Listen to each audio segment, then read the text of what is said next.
Oke, selamat pagi, selamat siang, selamat malam. Dari tim TCC PP Polri mengucapkan Assalamualaikum warahmatullahi wabarakatuh. Saya Ahmad Subagio, Rosli Simanjuta, dan Alexander Rianto Bukit. Bersama dengan saudara sekalian, para pembelajar yang budiman, hari ini kita sedang dan akan pelajari bersama mengenai kelanjutan dari pertemuan sebelumnya, pertemuan ke-11, sekarang pertemuan ke-12. Kita sudah pelajari mengenai beberapa definisi konsep, proses, prinsip-prinsip dalam manajemen risiko, dan kerangka kerja. Manajemen risiko dari berbagai latar belakang penerapan manajemen risiko terbaik, baik dari IRM maupun dari ISO. Nah, dalam kesempatan ini kita akan bahas mengenai perbedaan atau perbandingan antara kerangka kerja manajemen risiko berbasis pada IRM dan ISO 31000.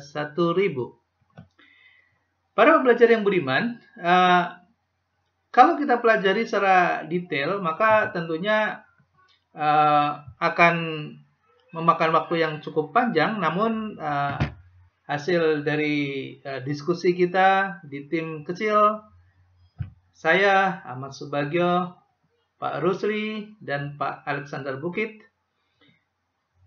memberikan sebuah ringkasan yang barangkali mudah-mudahan bisa mempermudah dalam memahami mengenai bagaimana konsep dan kerangka kerja framework dari ISO dan IRM ini kita bisa jelaskan.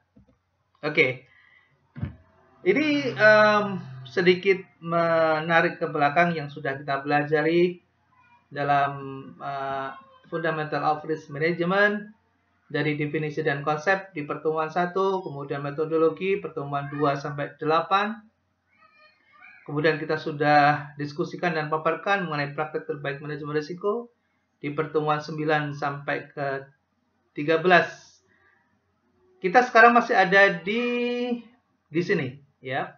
Bicara tentang praktek terbaik manajemen risiko pertemuan ke-12. Nanti di pertemuan 13 kita masih akan singgung sedikit, yaitu mengenai BIS, ya, Bank for International Settlement, dan kemudian diakhiri dengan studi kasus. Ya.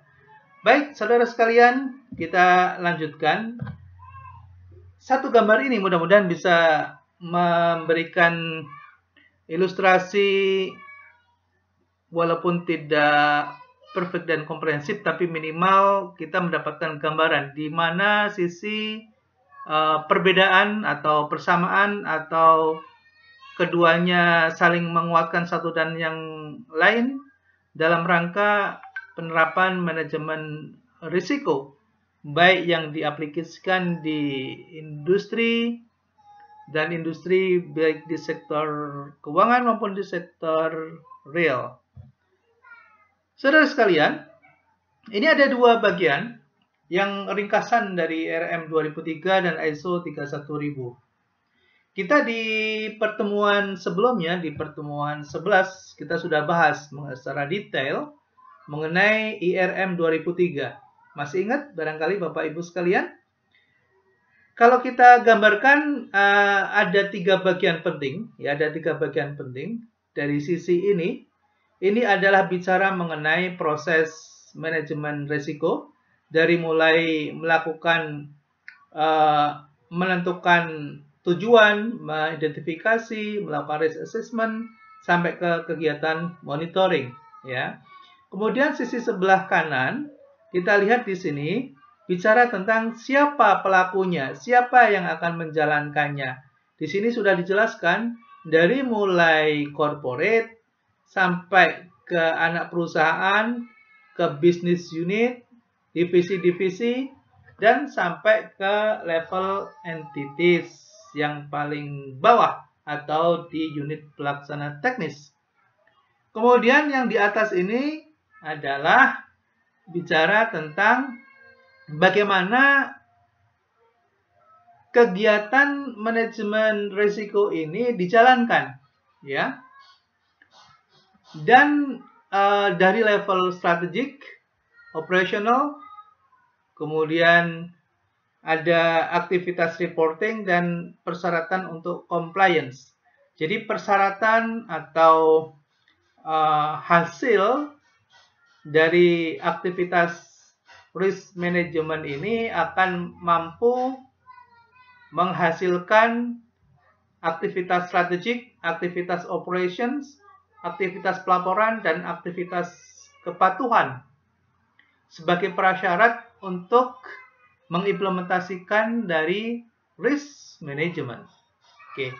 Nah, sementara di sebelah kanan di ISO 31000 kita sudah jelaskan di pertemuan sebelumnya, ya, bahwa ada 3 pasal yang sangat berpengaruh bagi dunia industri yang kemudian ini menjadi rujukan, yaitu yang pertama adalah bicara tentang prinsip-prinsip. Ini adalah prinsip-prinsip, ada 11 prinsip, di mana ini sudah kita jelaskan juga di pertemuan kedua. Ya, kalau Bapak Ibu masih menyimpan file dokumen dari kami, bisa dibuka kembali ya penjelasan mengenai 11 prinsip dari manajemen risiko. Itu kita kutip dari ISO 31000 ya. Ini di pasal 3 di dalam dokumen. Kemudian yang kedua, yang di tengah-tengah ini framework.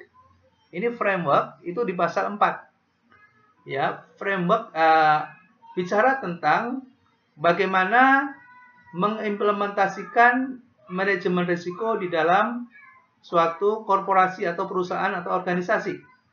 Dia bercerita ada langkah-langkahnya di sini, ya.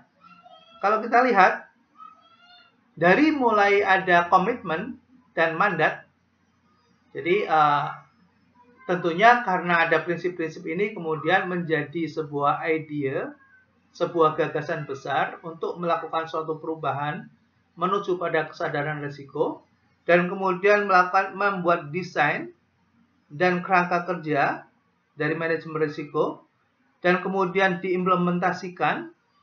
Jadi implementing risk management, jadi mengaplikasikan atau mengimplementasikan dari manajemen risiko.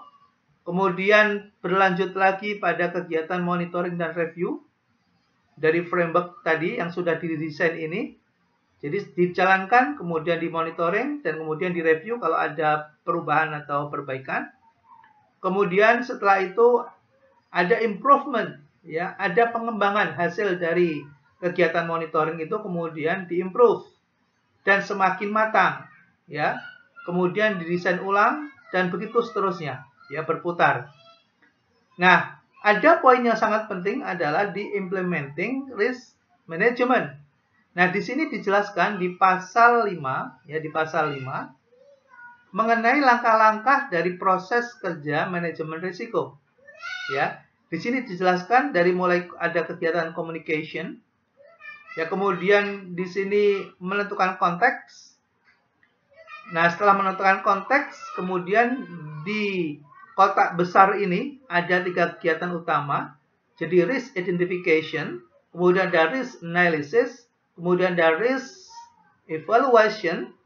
Ini adalah merupakan kegiatan dari rangkaian dari risk assessment, gitu ya.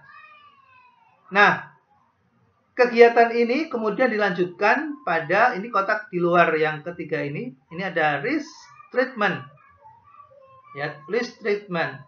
Jadi setelah kita melakukan evaluasi risiko, kemudian lakukan treatment.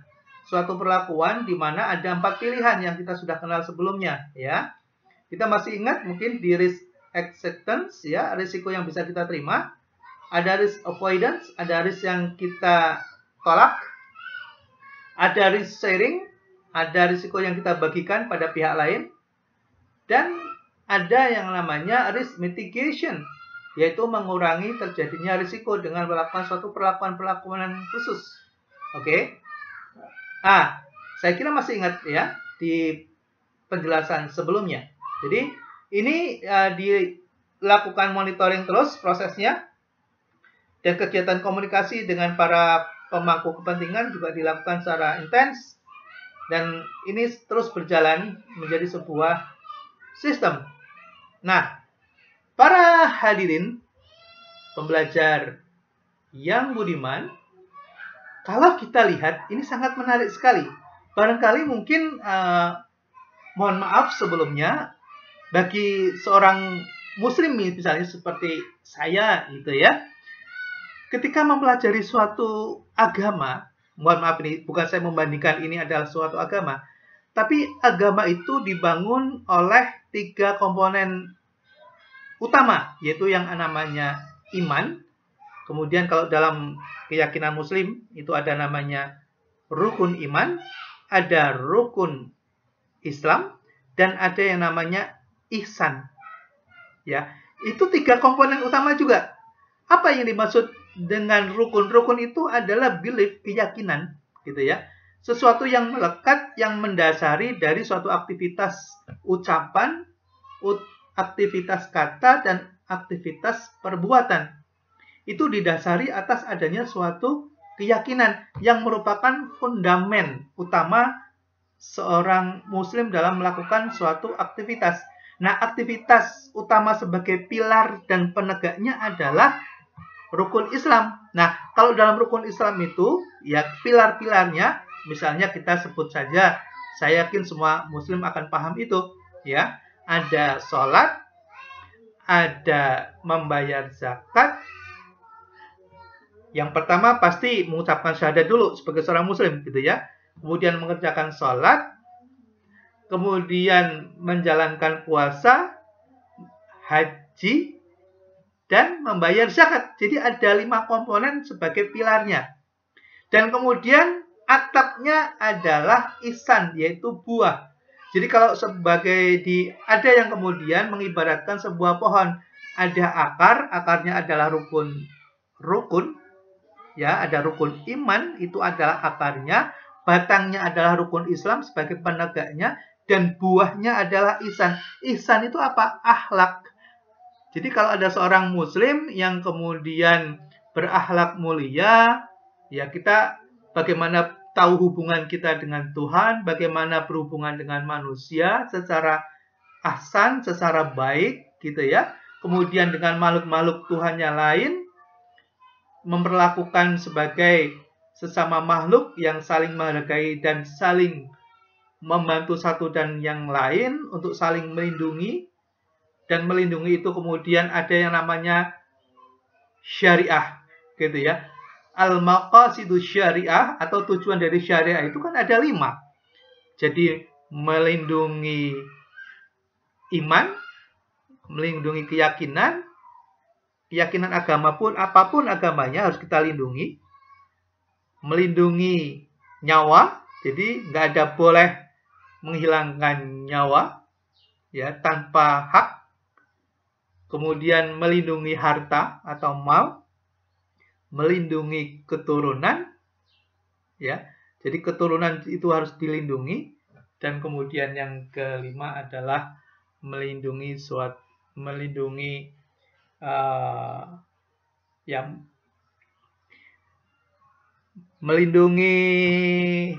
melindungi iman, ya. Nah, saudara sekalian, ini sangat menarik sebetulnya. Jadi kenapa kok ini juga dibangun atas 3 komponen utama?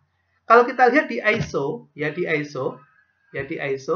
ini adalah bicara tentang prinsip atau tentang keyakinan-keyakinan yang mendasari munculnya suatu manajemen risiko ini, gitu ya.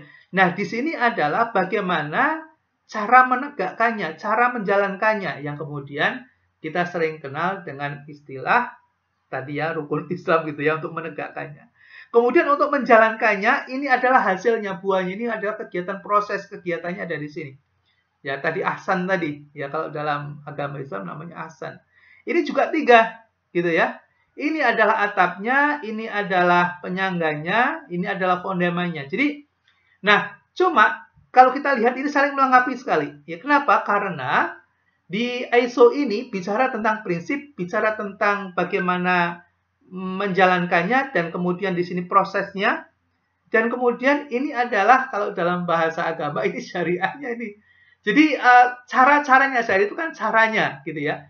Cara melindungi agama gimana, cara melindungi iman bagaimana, cara melindungi keturunan. Makanya kemudian disebut dengan syariah atau jalan, ya, menuju Tuhan, gitu ya.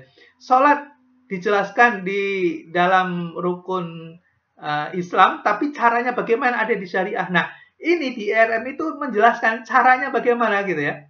Cara mengidentifikasi resiko gimana itu dijelaskan di sini. Tapi di dalam ISO 31000 nggak dijelaskan, dijelaskan di IRM. Gitu. Ya. Kemudian siapa saja yang boleh menjalankan. Nah, gitu ya. Di ISO 31000 tidak dijelaskan, tapi di IRM dijelaskan. Oh, boleh corporate gitu ya. Oh, ini boleh dijalankan oleh anak perusahaan, oleh bisnis unit, oleh divisi gitu ya. Bahkan oleh yang level yang paling bawah gitu. Ini menarik gitu ya. Jadi ini adalah menjelaskan ya bagaimana caranya gitu ya syariahnya ini kalau dalam bahasa agama. Dan di sini ada fundamennya, ada iman gitu ya fundamennya. Jadi kalau artinya apa?